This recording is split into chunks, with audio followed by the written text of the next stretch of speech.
हर्षित landmark, सपनों का घर जैसा आप चाहते हैं हम बनाते हैं। 1, 2 एवं 3 BHK ready position flats. Call 9827321321।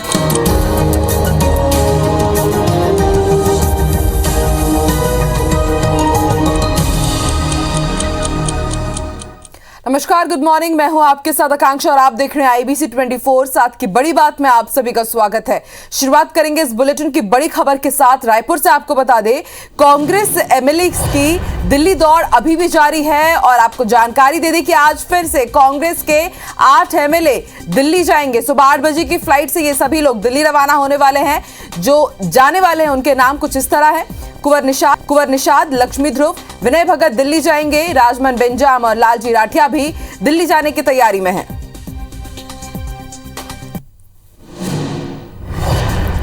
तो 25 से 30 विधायक पहले से ही दिल्ली में डेरा डाले हुए हैं और आज फिर से कांग्रेस के 8 विधायक दिल्ली जाने वाले हैं। बताया जा रहा है कि सुबह 8 बजे की फ्लाइट से ये सभी लोग दिल्ली जाएंगे। माना जा रहा था कि कल कुछ विधायक वापस रायपुर आ सकते हैं, लेकिन वो लोग तो वापस नहीं आए, बल्कि आज कांग्रेस के 8 और MLA दिल्ली जाने की तैयारी में है। कुंवर निषाद, लक्ष्मी ध्रुव, विनय भगत, राजमन बेंजाम और लालजी राठिया, ये वो तमाम विधायक है जो दिल्ली जाने वाले हैं। दिल्ली में एक बार फिर से छत्तीसगढ़ कांग्रेस विधायकों का जमावड़ा लगने लगा है। तस्वीरें हम आपको दिखा रहे हैं। ये वो नए विधायक हैं जो दिल्ली जाने की तैयारी में है। आज सुबह 8 बजे की फ्लाइट से ये सभी विधायक आज दिल्ली के लिए रवाना होने वाले हैं। आपको बता दें, बृहस्पति सिंह के साथ ही कई और भी जो दूसरे विधायक हैं वो इन दिनों दिल्ली में ही हैं। इनका कहना है कि ये मोहन मरकाम से वहां पर मुलाकात कर सकते हैं। इसके साथ ही PL पुनिया से भी इनकी मुलाकात करने की बात कही जा रही थी और आज फिर से 8 MLA दिल्ली जाने वाले हैं। आपको बता दें, इससे पहले कल ये जानकारी दी जा रही थी, माना जा रहा था कि कुछ विधायक आलाकमान से मिलने के बाद वापस आ सकते हैं रायपुर। कल शाम तक ये कहा जा रहा था कि वो वापस आएंगे, लेकिन वो लोग वापस नहीं आए, बल्कि आज 8 और MLAs हैं जो वो दिल्ली जाने वाले हैं। तस्वीरें हम आपको दिखा रहे हैं। ये वो तमाम विधायक हैं जो आज सुबह 8 बजे की फ्लाइट से दिल्ली के लिए रवाना होंगे।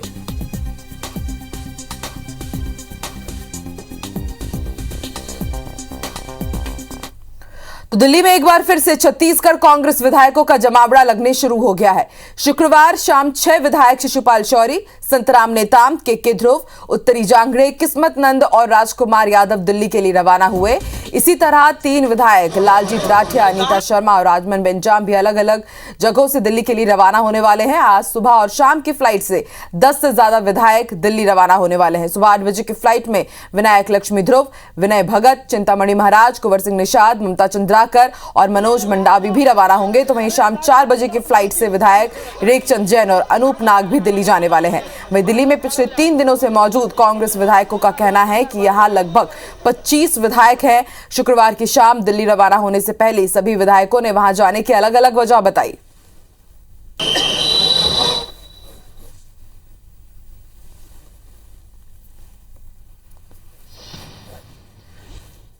वहाँ जा रहे हैं तो वैसे भी हम जब कभी भी दिल्ली जाते हैं, चाहे अपने काम से चाहे सरकारी काम से, हम तो अपने वहाँ जाते ही हैं अपना AICC के दफ्तर। अच्छा, निजी काम से जा रहा हूँ, अपनी बेटी के एडमिशन के लिए जा रहा हूँ दिल्ली। साथी विधायक पहुँचे हैं तो हमें भी बुलाए। हमारे विधायक साथी लोग सब में क्या बोले, कुछ मिलना है किसी से? मिलना नहीं बोले हैं। आ जाओ। मुलाकात का कुछ है क्या? ऐसा नहीं है जानकारी उसकी। हमारा वहाँ मुलाकात खत के माध्यम से, आपके माध्यम से मोदी को हम बोलते ही रहते हैं। हमारे GST का महंगाई के बात को रखते हैं। चलिए और ज्यादा जानकारी के लिए सीधे रुक कर लेते हैं रायपुर एयरपोर्ट का। इस वक्त सौरभ सिंह परिहार हमारे साथ लाइव जुड़े हुए हैं। सौरभ, कांग्रेस विधायकों की दिल्ली दौड़ जारी है। कल 10 विधायक करीब शाम को निकले दिल्ली के लिए और आज फिर से विधायकों का एक दल दिल्ली जाने वाला है। क्या सियासी मायने निकाले जा रहे हैं उनके इस दौरे की? क्योंकि इनका तो कहना है कि ये निजी कार्यक्रम के जरिए इनका ये जो दौरा है निजी है, लेकिन सियासत काफी हो रही है।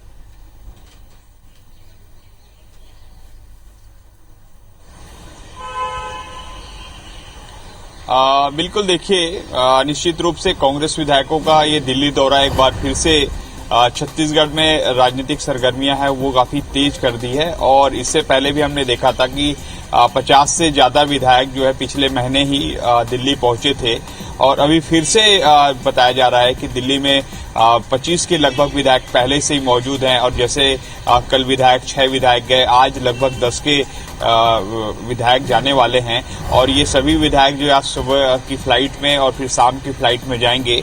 सभी की टिकटें भी जो है तैयार हो गई है और अभी कुछ देर बाद जो है 4 से 5 विधायक जाएंगे। अभी 3 फ्लाइट है सुबह 9 बजे तक और तीनों फ्लाइट पे जो है अलग अलग जो विधायक हैं वो जाएंगे। अभी लक्ष्मी ध्रुव, विनय भगत, चिंतामणि महाराज, कुंवर निषाद, ममता चंद्राकर वो जाएंगे। इसी तरीके से जो शाम की फ्लाइट है उसमें मनोज मंडावी, रेखचंद जैन, अनूप नाग और इंदर शाह मंडावी और भुवनेश्वर बघेल जाएंगे। इसी तरीके से कुछ और विधायकों के नाम आ रहे हैं जो अभी सुबह की फ्लाइट से जा सकते हैं। फिलहाल यही कहा जा रहा है, जिस तरीके से विधायकों का लगातार दिल्ली दौड़ हो रहा है उसको यही माना जा रहा है कि जैसे पहले ही इन्होंने कहा है कि हम जो है राहुल गांधी को आमंत्रित करने जा रहे हैं। राहुल गांधी का जो 2 दिवसीय का संभावित दौरा बना है उसको लेकर हमारी मांग है कि जो है ज्यादा से ज्यादा दिनों का दौरा राहुल गांधी करें और ये जो स्वयं वो समीक्षा करें कि राज्य सरकार, भूपेश बघेल की सरकार कैसे कामकाज कर रही है। उसके अलावा जब हमने कल और विधायक जो जा रहे थे दिल्ली उनसे पूछा तो सबकी अपनी अलग अलग प्रतिक्रिया थी। सबका जो है अपना निजी उन्होंने दौरा बताया।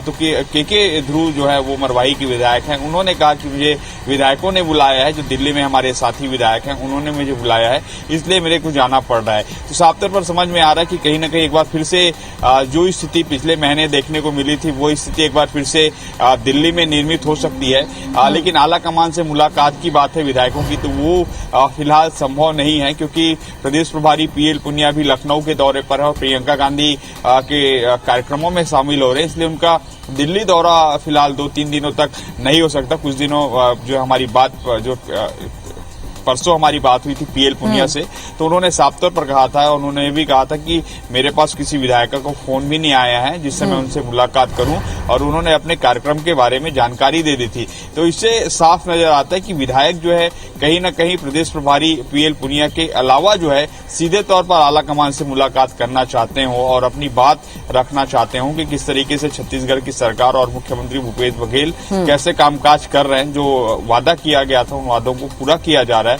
तो अलग अलग बातें सामने आ रही है और इससे पहले भी हमने देखा है कि जब जब विधायकों का दौरा होता है तब भाजपा जो है एक बड़ा माहौल बनाती है और जो है आरोप लगाती है कि कई तरीके के।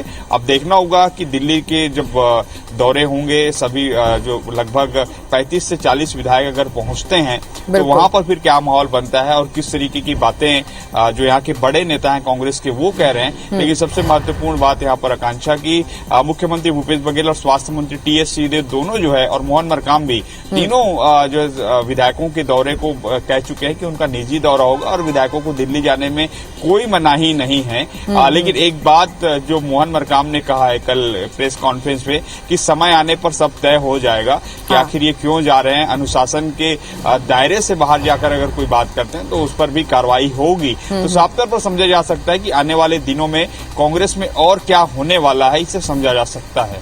बिल्कुल सौरभ, आप नजर बना के रखिएगा। रायपुर एयरपोर्ट पर आप हैं ही और लगातार सिलसिला जारी है दिल्ली जाने का तमाम विधायकों का।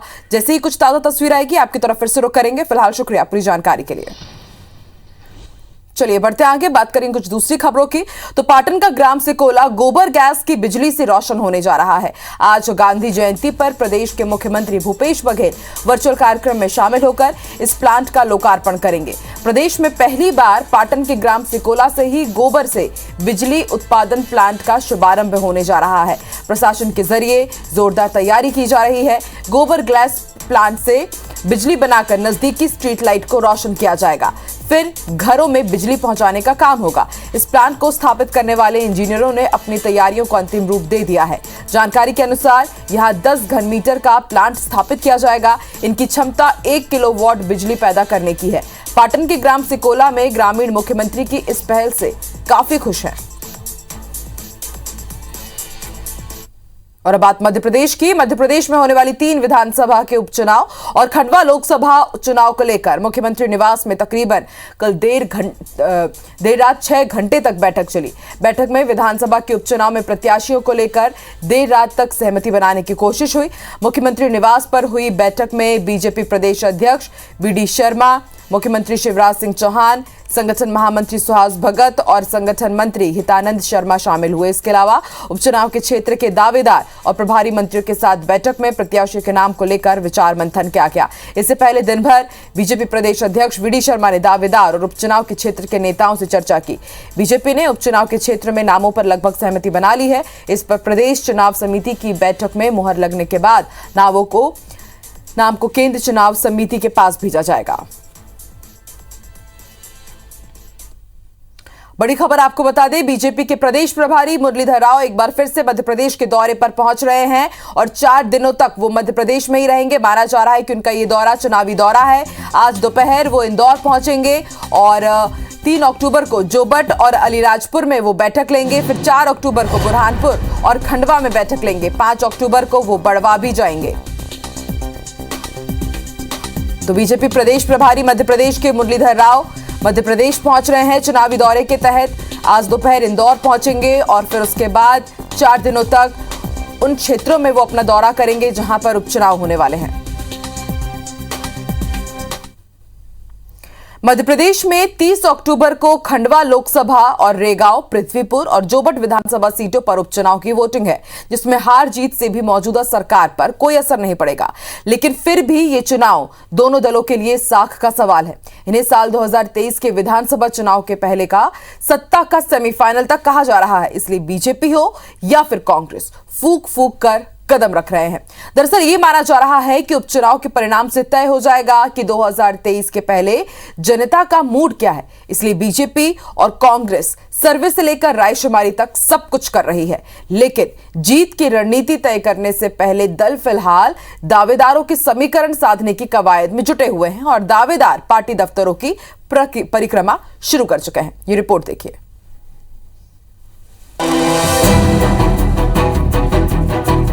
प्रदेश में उपचुनाव की तारीखों के ऐलान के बाद से दोनों दलों में प्रत्याशी चयन की कवायद साफ दिख रही है।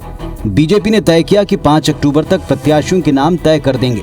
इसके लिए शुक्रवार दिन भर खंडवा लोकसभा समेत तीनों विधानसभा के दावेदारों, प्रभारियों और चुनाव क्षेत्र पदाधिकारियों से प्रदेश अध्यक्ष वीडी शर्मा और संगठन महामंत्री सुहास भगत ने 1-to-1 मुलाकात की, फीडबैक लिया।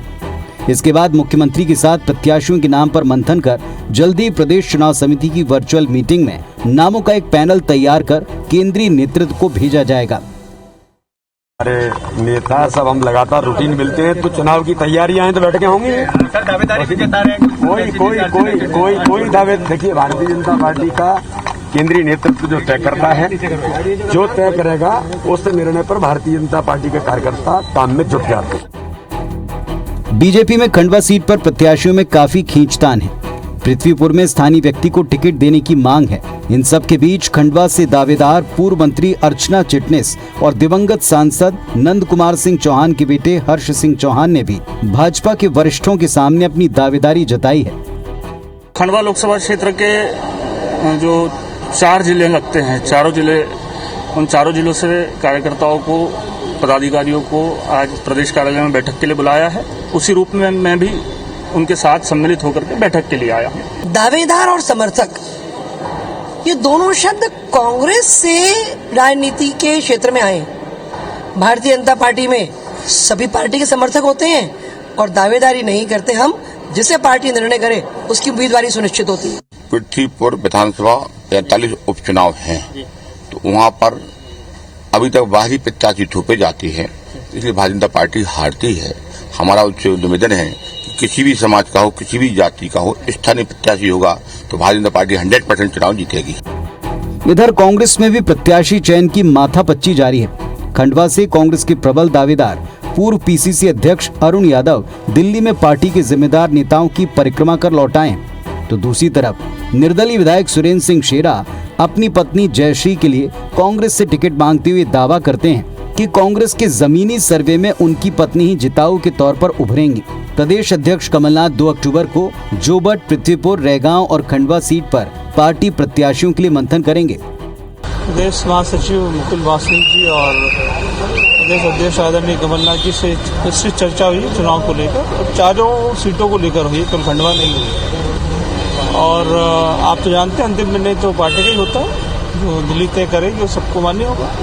बाकी सभी नेताओं से निवेदन किया कि आप सब लोग मिलके मुझे चुनाव लड़ाए, वहां से मेरी वाइफ को, और चुनाव का रिजल्ट बहुत अच्छा आएगा।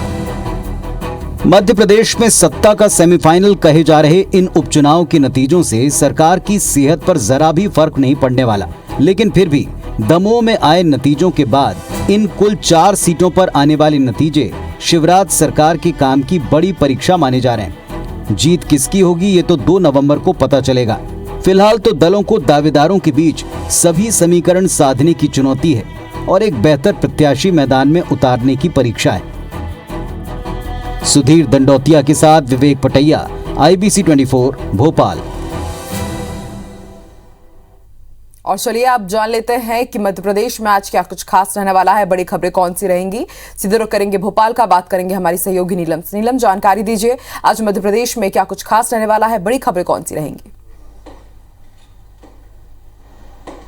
जी आकांक्षा, अगर हम बड़ी खबरों की बात करें तो क्योंकि आज गांधी जयंती है, इसे लेकर के राजधानी भोपाल में कई कार्यक्रमों का आयोजन किया जा रहा है। खासतौर पर मिंटो हॉल में जो गांधी जी की प्रतिमा है उस पर प्रदेश के जो बड़े नेता मंत्री है वो पहुंचकर माल्यार्पण करेंगे, अपनी श्रद्धा सुमन अर्पित करेंगे। बीजेपी प्रदेश अध्यक्ष VD शर्मा, पूर्व मुख्यमंत्री कमलनाथ खासतौर पर यहाँ पर आज पहुँचेंगे और माल्यार्पण करेंगे।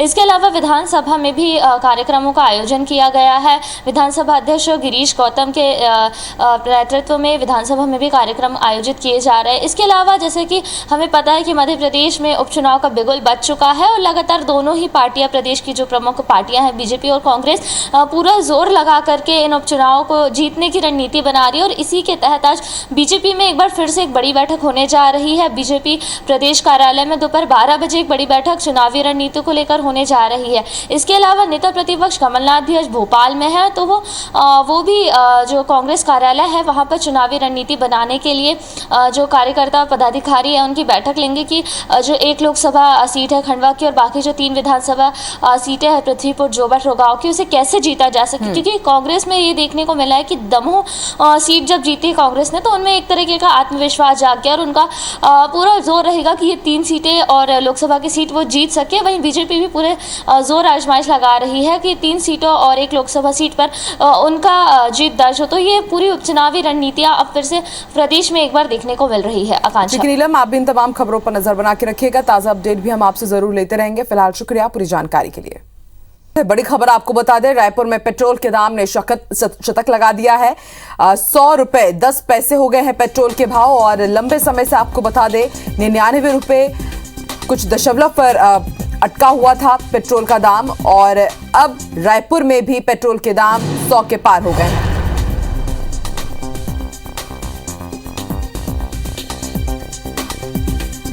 तो 100 रुपए 10 पैसे प्रति लीटर हो चुके हैं रायपुर में पेट्रोल के दाम। पिछले कई दिनों से 99 रुपए पर अटका हुआ था और जैसे ही पूरे देश के साथ ही जो विश्व स्तर पर तेल के दाम बढ़ रहे हैं उसका असर अब रायपुर में भी देखने को मिला है। शतक के पार हो गया है पेट्रोल का दाम रायपुर में भी।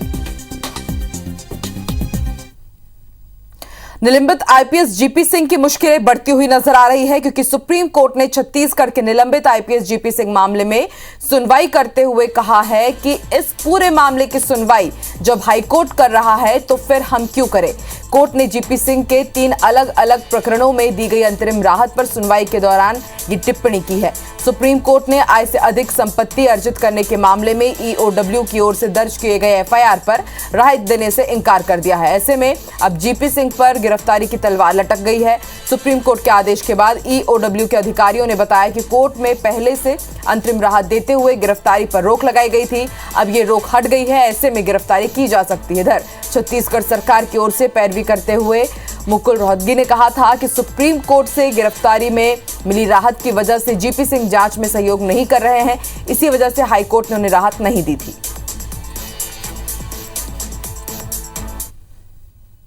ग्वालियर चंबल संभाग में इस बार बाढ़ के कारण छोटे बड़े पुलों के 201 स्ट्रक्चरों को नुकसान हुआ था जिसकी लागत लगभग 300 करोड़ रुपए है। बारिश में हुए नुकसान को लेकर पीडब्ल्यूडी ने जांच रिपोर्ट सरकार को सौंप दी है, जिसमें बताया गया कि बाढ़, बारिश और बांधों से क्षमता से 3 गुना ज्यादा पानी छोड़ने के कारण पुल टूटे हैं। 143 पन्नों की रिपोर्ट में किसी भी अधिकारी की गलती सामने नहीं आई।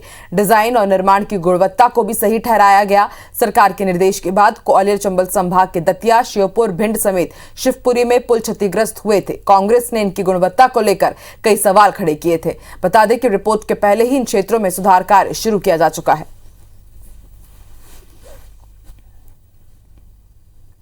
सरगुजा जिले के फतेहपुर के सैकड़ों ग्रामीणों ने यहां खुलने वाली कोयला खदान का समर्थन करते हुए बाहरी लोगों पर ग्रामीणों को भड़काने का आरोप लगाया है। सैकड़ों ग्रामीणों ने कलेक्टर के पास पहुंचकर ग्राम सभा आयोजित करने के लिए सुरक्षा की मांग की है। ग्रामीणों का कहना है कि घाट बर्रा में खुली खदान का जबरन ग्रामीणों से विरोध कराने के लिए बाहरी लोग दबाव डाल रहे हैं। खुली खदान को बंद कराने को लेकर उनसे जबरन धरना प्रदर्शन कराया जा रहा है, जबकि राजस्थान विद्युत उत्पादन खदान से उन्हें काफी फायदा हो रहा है। शिक्षा और स्वास्थ्य को लेकर कंपनी काफी अच्छा काम कर रही है, जो कुछ लोग और एनजीओ को नागवार गुजर रहा है। लोगों का कुछ समर्थन सभी लोगों का है, सब लोग चाहते हैं, लेकिन कुछ बाहरी नेता है, कुछ एनजीओ वाले हैं जो अपने स्वार्थ के लिए आके वो लोगों को भड़काना, वो चीज़ करना कि नहीं खोलना है, तुम्हारा काम है, पैसा वैसा मत लो, ये अब ऐसे करो, महुआ चुनो, फलना चुनो, ये सब कहते हैं। अब हम लोग अपने बच्चे लोग पढ़ाना चाहता हूँ, पैसा झुक झुक के उठा के अपना घर दूरा बनाना चाहता हूँ। गांव के बहुत सारे लोग हैं जो कि नहीं चाहते हैं कि ग्राम सभा हो और उसका विरोध कर रहे हैं। वो उसके संबंध में अपनी चिंता व्यक्त करने के लिए आए थे कि हो सकता है कि वहाँ पर मारपीट की स्थिति हो जाए, और वो नहीं चाहते हैं कि इससे ग्राम सभा अवैध रूप से हो।